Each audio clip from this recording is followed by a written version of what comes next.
A very good morning, dear students. I welcome you all to today's class, and we are going to begin with our next chapter from civics, that is why do we need a parliament, which is your chapter 3 from civics.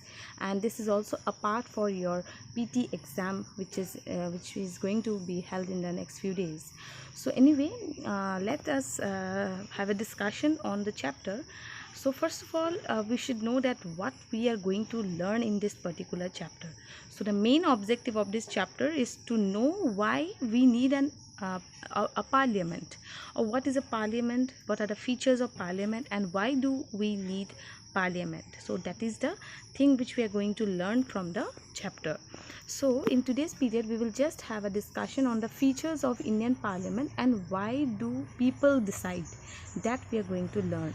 So let's see what a parliament is. Basically a parliament means, everybody knows that it is the legislative form of government. Okay, so that is a parliament. So parliament basically includes the legislature. So in India, the parliament was formed after independence. So it is after 1947. It was it was formed to enable the citizens of India to participate in decision making, so that every citizen of the country can make decision for choosing their government, choosing the representatives, or choosing the leaders for ruling their country.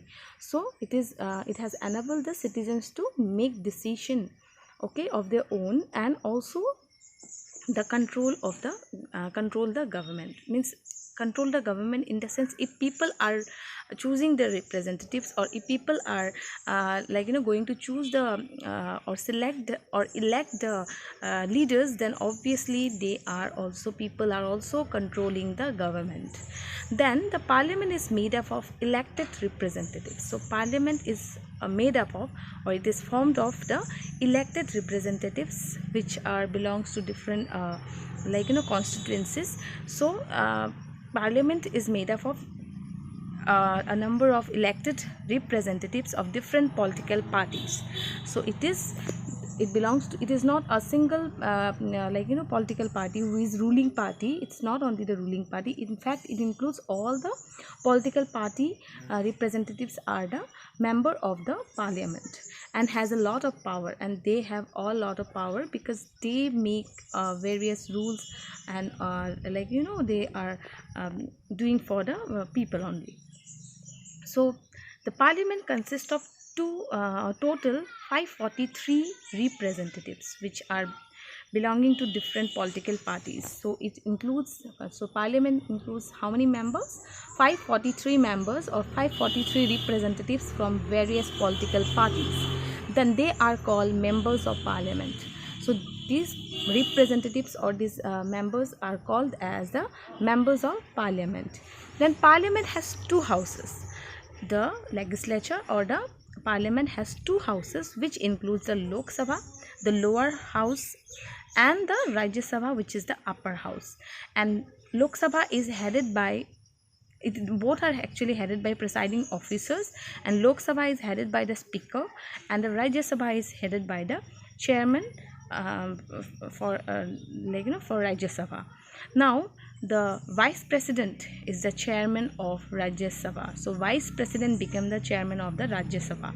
Then in the parliament, some seats are reserved for SC, ST, and some women candidates. So these are some reserved candidates in the parliament, which include some of the members of SC and ST category, as well as some of the women candidates are the members of the parliament. Then in case of both the houses, that includes Lok Sabha and Rajya Sabha, Lok Sabha is the money bill can be only presented in the Lok Sabha. Related to monetary issues, related to financial or money bills, are being presented in Lok Sabha only. Okay, but in Rajya Sabha, money bills are not passes, or it's not presented. But other ordinary bills, that can be presented in both, either in Lok Sabha or Rajya Sabha. But money bill is only presented in the Lok Sabha, not in Rajya Sabha. Then the important function of the parliament, what is the main function, or what is the main role of parliament? So main role or main function of the parliament includes making laws. So we got already in the when we have learned chapter 2, there we have learned about the features of or key features of Indian constitution, which includes one part was legislature.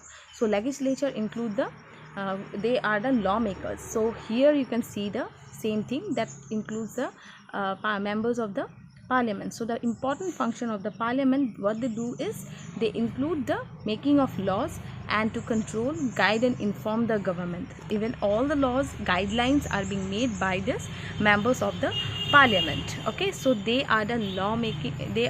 It's not that one person is doing, it's after the discussion the law making is being done, and then the various guidelines are being provided even for the government how to lead a country.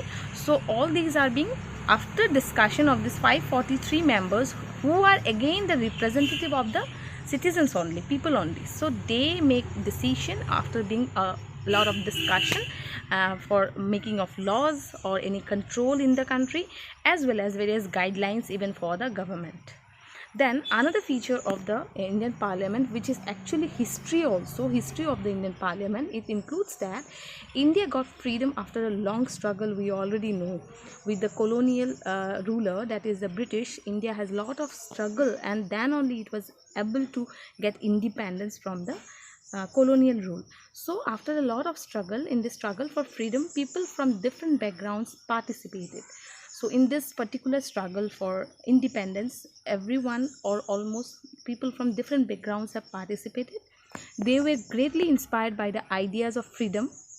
Everyone got get inspired by each other for the freedom fighting and equality also. What is the importance of equality and the participation in decision making, because they have made decisions by themselves to fight against the British, and now they have learned or they have realized or they are inspired by what is the importance of decision making, as well as what is the importance of freedom, what is the importance of equality in the country. So they have realized whoever was involved in the freedom fighting of India, they have realized the importance of this freedom, equality and also decision making. Then what happened? The British government had created such a havoc, means there was a fear among the people that nobody was likely to come up for the criticizing the British government or British decisions. Everyone has a fear for the British, and that's why they have created such a havoc that they never dare to criticize any of their decisions, even if they did not agree with them. So no one from India was being able to come up with criticizing the British, because they were quite powerful, and that's why even if the Indians were not agree, but they do not come up with the criticizing or changing the decision or come up for any discussion regarding whatever the British have decided for the country. Now the freedom movement changed this situation, but this freedom movement, the leaders who have come to the front for freedom fighting, this movement have changed the idea or change the situation. What have happened now? Now the nationalists, the freedom fighters, begin to openly criticize British government. Now they have started criticizing the British, because now they have gathered a lot of courage to fight against the British, and now these freedom fighters, or the nationalists, they have come up criticizing the British government and make demands to the British. They demanded that there should be elected members in legislature.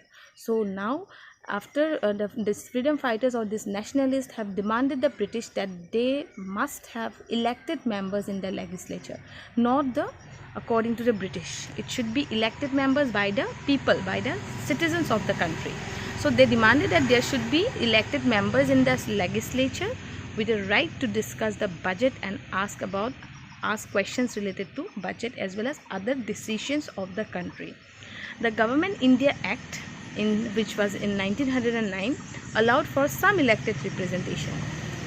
So after this demand of the nationalists for some elected members in the legislature, British somehow accepted, and only a few members were made part of the parliament at that time during the British time period. So however, all adults were not allowed to vote. Now every like citizen who is above 18 years are allowed to vote or choose their representative. But during the British time, every citizen were not allowed to participate in the decision making or participate in the voting also. So people could not participate in decision making under the British rule. So there was no participation of any Indian for during the British rule for any kind of decision making for the country. But the nationalists wanted that all person in independent India would be able to participate in making decision, and nationalists wanted, that's why, that India must get freedom, and after that every citizen must be the part of decision making. Every Indian, every individual must have the role in choosing the representative, and or we can say in decision making.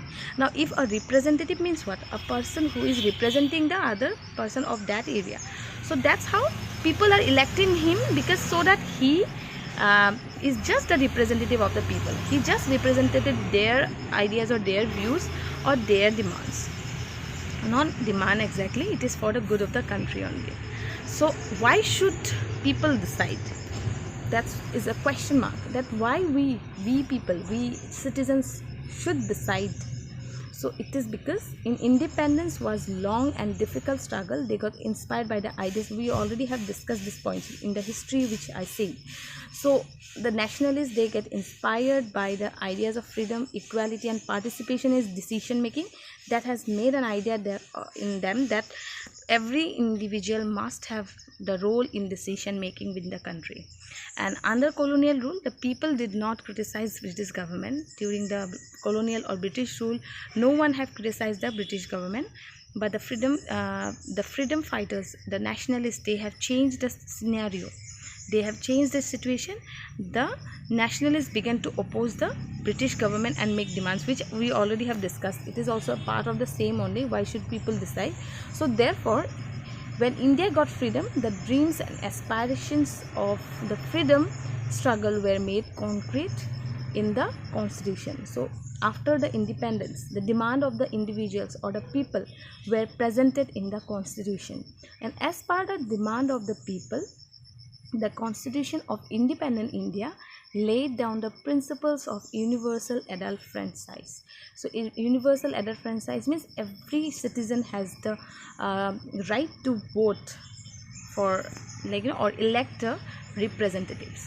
So the Constitution, after looking into the the demands of the people and hopes and aspirations of the people, which was being represented in front of the elected members, and they represented all those representing the people. And then the Constitution, looking into these particular demands, the Constitution has laid down the principles of universal franchise, that is the right to vote. Now all adult citizens of the country can vote. Okay, they have the right to vote. So that is about the parliament of the country. And last few points are common, because you can include in the features of Indian Parliament also, and you also have to add why should we people decide. There also you can add those points. So this is about the Parliament. So which are the houses included in Parliament are Lok Sabha and Rajya Sabha. And Lok Sabha is headed by the Speaker and Rajya Sabha is headed by the Chairman, and Vice President is the Chairman of the Rajya Sabha. And then when was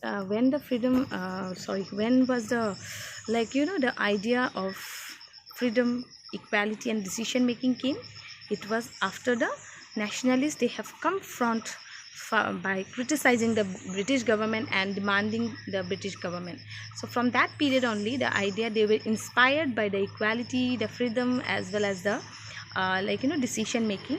And after that only they have demanded for that, and a few members were made as the representative of the parliamentary house. But after independence, the British rule has come to an end and India got its own constitution. And as per the constitution, every citizen of the country has the right to vote or right to elect the representatives. And now 543 members are the representative or members of the parliament who make decision, as well as who have formed the guidelines for the government, and for the people, rules and regulations are being formulated by these members of parliament for the looking into the people's aspirations and hope only, and for the good of the people, and which can be accepted by each and every citizen. Okay, so this is all about for today's period. We will have the discussion on the next topic in our next period. Till then, thank you so much. Take care, students.